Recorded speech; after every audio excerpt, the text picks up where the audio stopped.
Hey everybody, Mike Iaconelli back out in the shop with another one for you today. And in today's shop, we're gonna be talking about something that's very timely. It's a great lure, a great technique to use right now. In today's shop, we're talking about how to modify a jerkbait to catch more fish. Jerkbait is one of those lures that really triggers a reaction strike, a reactionary strike. That movement, that erratic darting, side to side movement of that bait that we're gonna impart with our rod and our wrist, that's what makes a jerkbait get that reaction strike.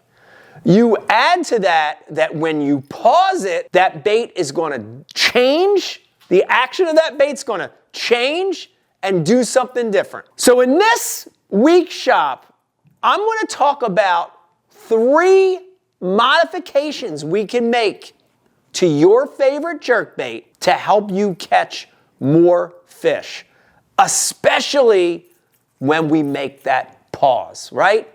Think about that. That jerkbait's coming through, boom, boom, boom. It's slashing erratically. That fish is interested, he's following it.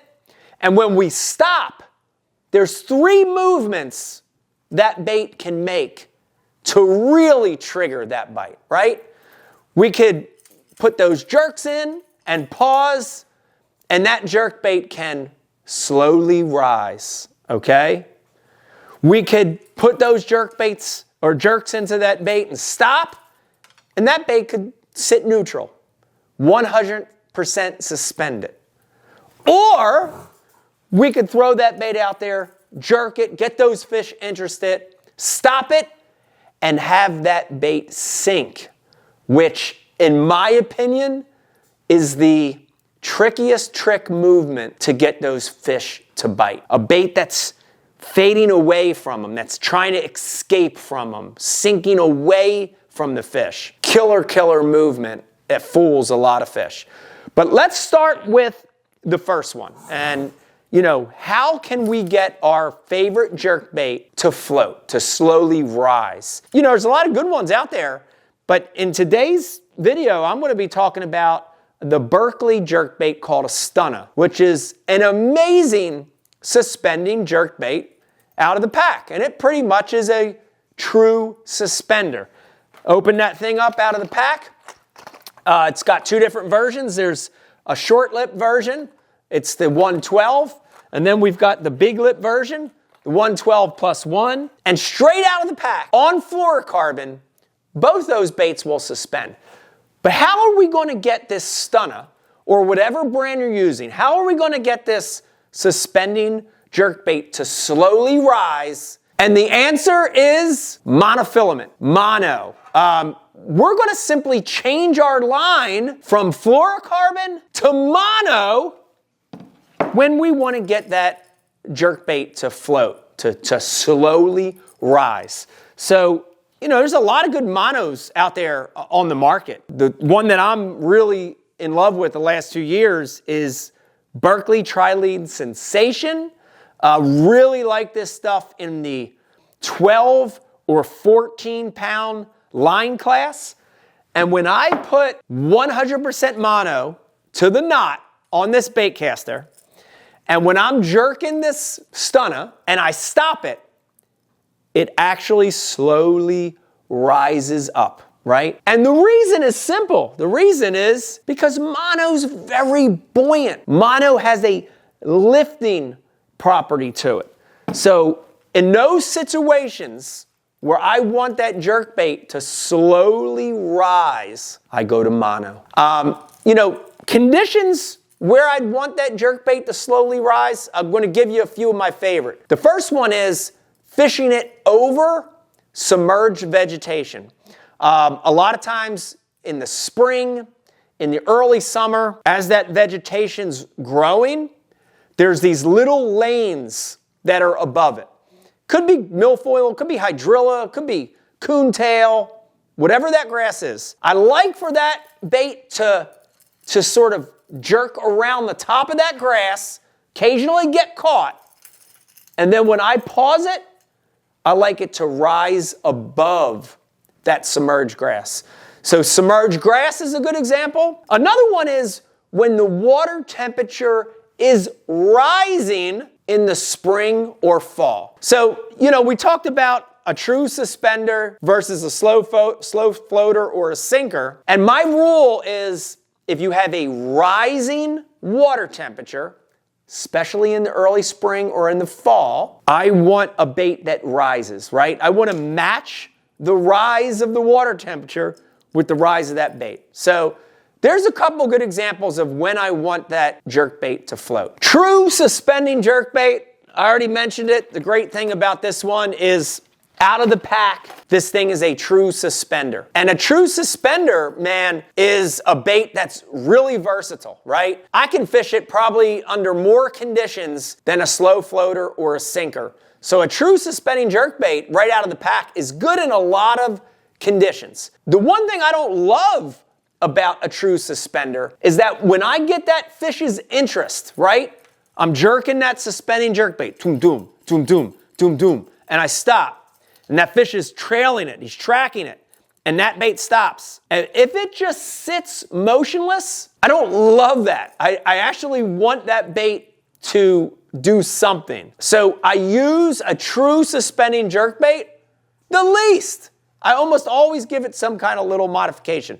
But true suspending jerkbait can be good in a lot of different situations, just like rising water temperature. When the water temperature is steady, if it's been steady for a few days, it's not rising or it's not falling, a true suspending jerkbait can be really good. So true suspending jerkbait right out of the pack, no need to do anything. But now the thrust of this video, and I really want to spend the bulk of this last part talking about how to get this bait to sink, okay? How to get this bait to sink down.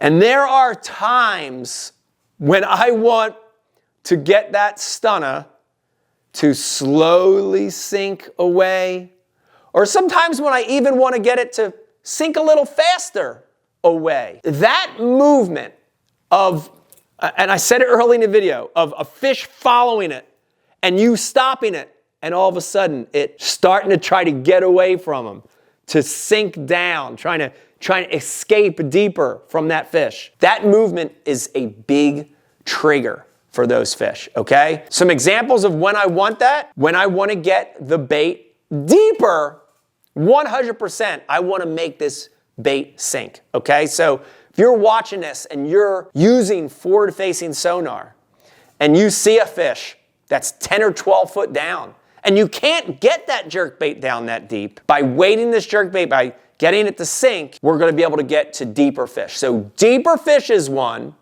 The next one is falling water temperature. A lot of times, especially in the spring and fall, we get a massive cold front and our water temperature falls.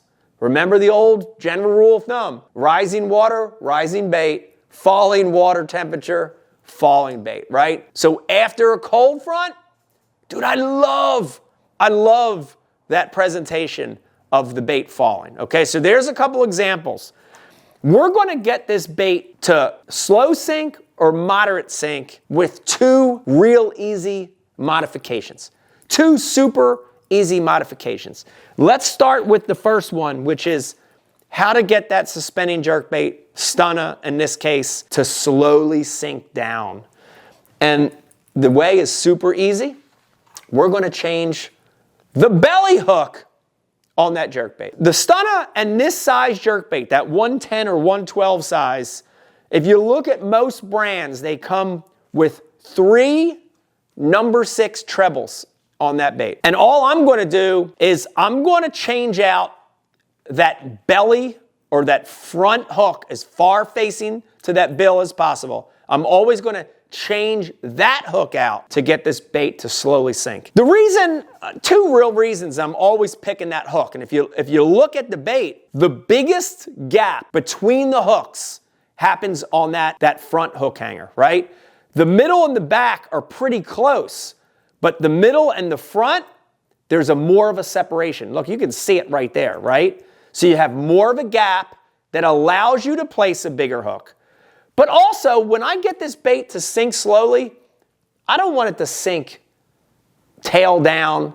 I don't want it to sink straight. I want it to sink nose down. I want that bait to nose away. And by weighting the front, it's also going to give the bait that position in the water. And it's going to allow us to get the bait deeper, right?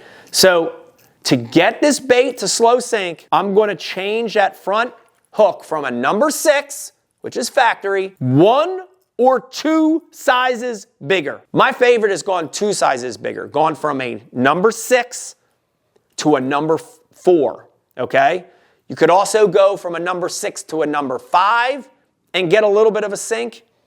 But that number 4 on that belly, just that one little modification, will get that bait to slowly sink away. And I love that. It's a great modification, great trigger for fish. By the way, that's a number 4. It's a 1X strong fusion hook. That's my replacement hook. All right.